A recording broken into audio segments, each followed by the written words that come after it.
What's growing on, Florida? It's Noel Santana.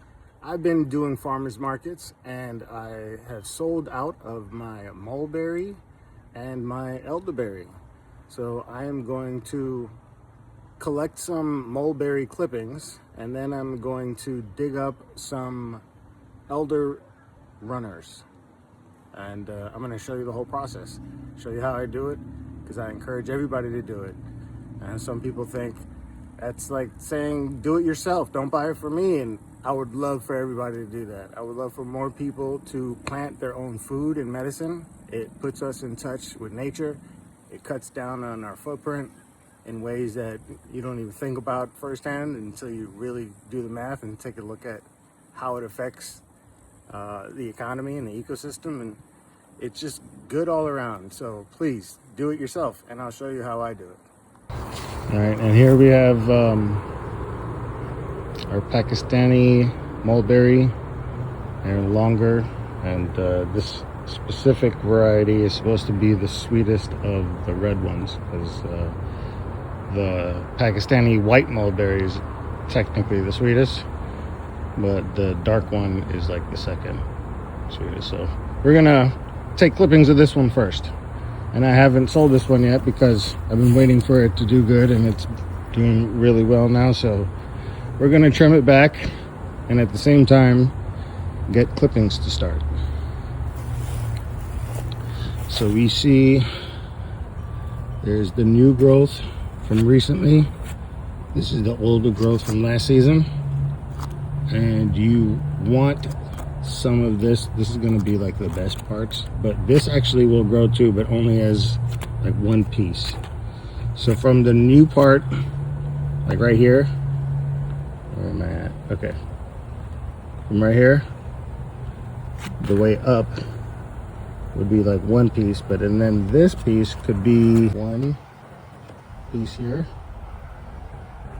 two, and then three. Look for the nodules and see there's little budlets in between the leaf and the stem. These are where the nodules are, and they'll start your new plants and the roots. But in mulberries and plants that are like easy to propagate like this, the roots will oftentimes come from the stem, from these little dots. There you go. All right, so we have our aloe water. We got some of our clippings, and we got the pickles. So this one actually has a good budlet right here, and since it's so long, I'm going to go ahead and cut it again.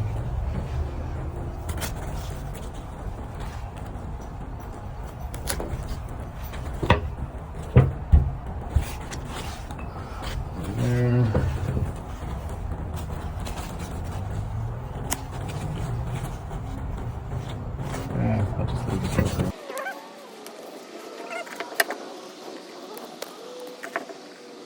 Look at the size of this.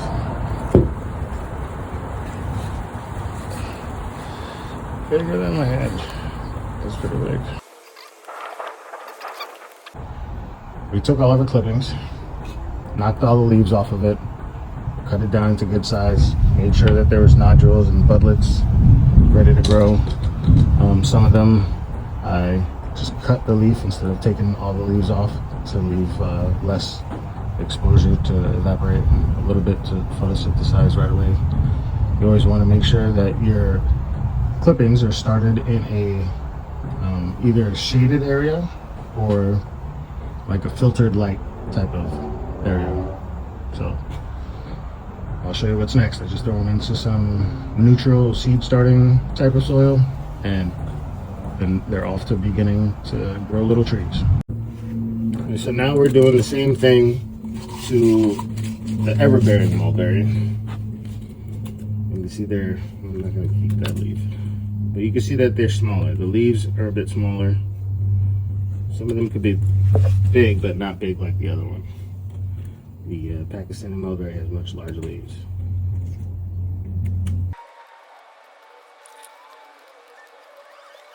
This one has a lot of little extra nodes, little dots along. So I'm going to make this into two.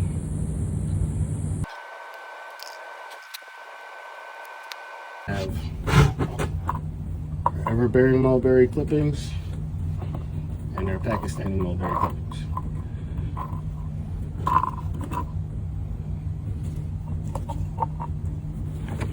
I like to use the coconut tree fiber. Like anybody who grows coconuts, they know that they grow this material that's almost like a burlap sack around the trunk, and you have to cut it off for the tree to grow properly, or else it kind of suffocates it and it stunts the growth a little bit. So I like to use this to line the bottom of the pots so that the soil doesn't escape, just the water. So it kind of like holds back the soil and lets the water go through. So I'm gonna cut a few of these. I'll show you one, but I'll spare you me doing all of them.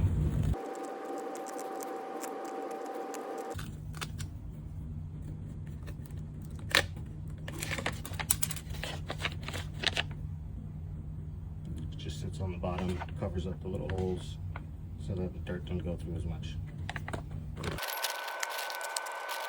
You fill it up about like so. You get your clipping, stick it right in the center. You want to go just deep enough where it holds up, because then you're going to add a little bit more soil to the whole thing and compress it a bit. Some people try to say that you should keep the soil light to encourage root growth, but I think if you want to encourage strong root growth, you should have it a little bit compact so that the roots grow strong enough to push through where it's going to actually be, which is in the ground. Maybe somebody will buy it and just keep it in another pot, but either way, I feel like the soil being a bit compact helps the plant growth a little stronger. Now I put them out there to get some rain. They're all potted up. I have 8 of the ever-bearing and 11 of the Pakistani. So after they get some rain, I'm going to switch them over to a different little setup. All right, so I've got them in their little basin / carrier. I have 6 elders in the back. Since it's a little downward slope, they will be more saturated, and they actually like having wet feet, so that's perfect for them. And then the mulberries are more towards the front, so they won't be sitting in water, but they hopefully also will not dry out. And then I have some loofahs over here and the ever-bearing mulberry on this tray. So I'm reloaded. For more videos on tropical plants, check out What's Growing on Florida on YouTube. To see the full line of products, check out what'sgrowingonflorida.com or use the QR code.